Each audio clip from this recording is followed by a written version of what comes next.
matter of going ahead and cutting her off so she has no access. You have to remember that there is some way, like a cracked door that's not closed fully, that this woman still has access to you.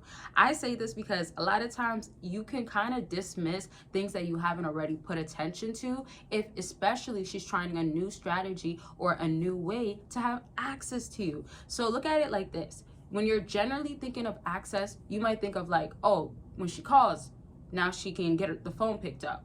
When she wants a ride, I used to give her a ride. If she needs help with something, car related or whatever the case is, something that a handyman can do or you know that you're able to do or you helped her with before, you're going to be the guy that she calls up. So that's forms of access. You can think of those basic things of like, oh, no communication in that way. But there's other ways of access of if you run into her somehow. There's other ways of access if she tries to hit you up on something different. And that could be related to socials. That could be related to being in a specific event where you're at that environment. That could also be related to family members or other ties that you may have. Sometimes you guys have other ways of communicating, or back to access, having that connection still happening. What I'm trying to say is that with that open door, it's not fully shut on your end. In your life with her, she still personally feels like there's that crack, and you might personally feel like you shut it, but it's not shut. That's why these little things have to be fully shut in order for her to fully feel like she doesn't have access. Now, I hope you're understanding that you need to reflect on what are you still giving to her that is not necessary. I'll dive more into this in a second, but I really want to tell you why you shouldn't be doing it and how you basically can avoid it. So you should not be giving any way of access, simply because if you do, she's never going to believe that she needs to change, and it's also a way of enabling her behavior. If you enable her behavior to continue to feel like, well, hey, you know what, I could talk to him when I want, even if it's months, you know, we have that type of friendship, we have that type of like bond. You know, some women say this type of stuff, and little do you know, you're really put in the friend zone. Then you get turned into the side guy, then you get turned into the main guy, then you get turned back into the friend zone, then you get turned into, well, you know, I get the last laugh, I'm not going to talk to you right now, but when I'm really ready to be a good girl, a good woman to you, I'll come back around. You get what I'm saying there? I hope you guys are following. So what I'm trying to just have you understand, there's no reasons to why you should have that access. It does not work in your favor.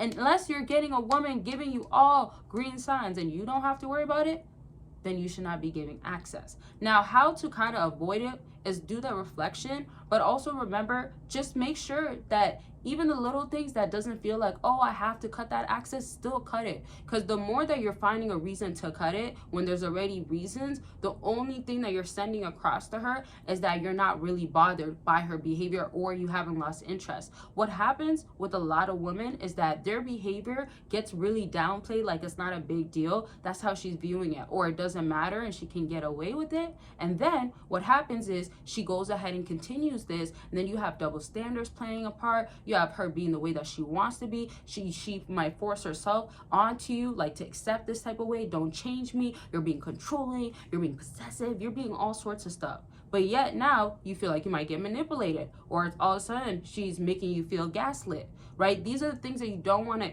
catch yourself in. And if you want to understand your situation better and get real results on how to move forward, you definitely can by booking a consultation. I will truly help you out, and I'll have you figure out what's going on with you, figure out the timeline. I break it down, I explain, and I ask a lot of questions because I do want to have the idea, or I want to completely understand what is happening with you. So book, and I've helped many fellas, and I can help you in many different areas. Remember, it's not just about dating. The link is down below. And per usual, especially for the new people, hey everybody that is new, and then shout out to everybody that's been subscribed. But if you haven't joined my Patreon, make sure you do. I just put out the February schedule for all the videos that's going to be dropping. You can join for free and get extra benefits of videos, and you definitely can be joining my community once you join for free, and you're going to be a part of it. I'm in there, ask questions, all that other stuff, good stuff. So the link is down there. I'll see you guys over there, and I do have two, so pick which one you want to join, or you can join both. Now back to what I was saying with access. How many of y'all kind of let's say, how many of y'all brush off that access is not a big deal? Let me give you an example of something I commonly hear. So not everybody has social media, but some people have WhatsApp, right? And if you don't have WhatsApp, that's fine as well. But whatever you have that somehow is tied to her, that's on your phone, that is something that's so common that people still have.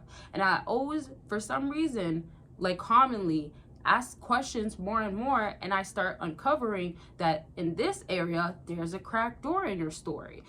And I say cracked door because, again, if a door is fully shut, there's no peeking in. There's no, okay, well, can I go? If the door is shut and locked and she has no key, remember, you take the key as you've taken access away, and there's a lock on the door. How can she get in? How can she have access to you? So imagine that feeling of not fully having that access and knowing that she can't just have it. It's not like you close the door, right, and you have the inside of the lock, right, or you can lock it from the inside, and then you left the key on the other side of the door that she's on, and you're like, okay, well, whenever you're ready to open the door, you can come in.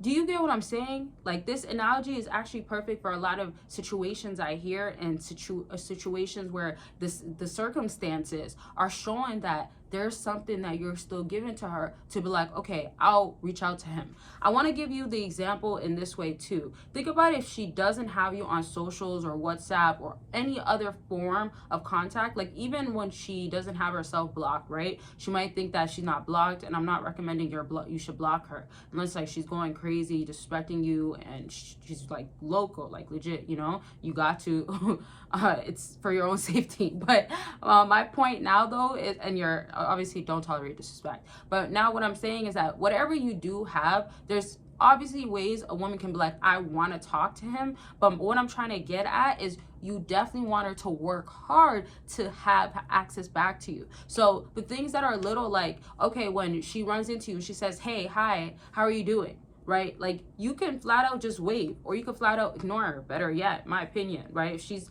nothing, I believe that you can literally look at somebody as they say hi and give them a smile and then go about your day. You don't have to give more. You don't. All of this, oh, let me pause. Oh, maybe they want to catch up. You don't got to do all that. And then back to what I was originally saying, when you have your platform or you have your number still there and you have other ways that they might not always directly message you, right? Because that's very much more personal than sometimes if it's socials or WhatsApp or any other way aside from the text number that they normally were using to text and call you.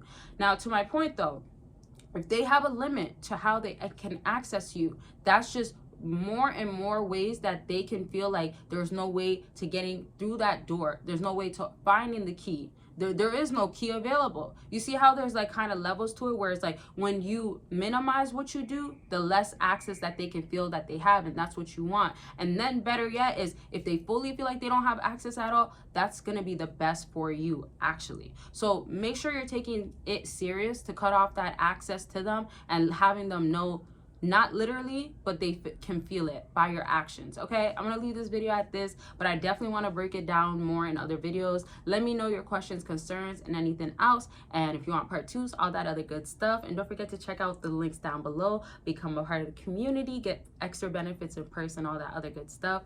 And that's gonna be it. I'll talk to y'all very much soon. Don't forget to book your consultation though. Bye y'all.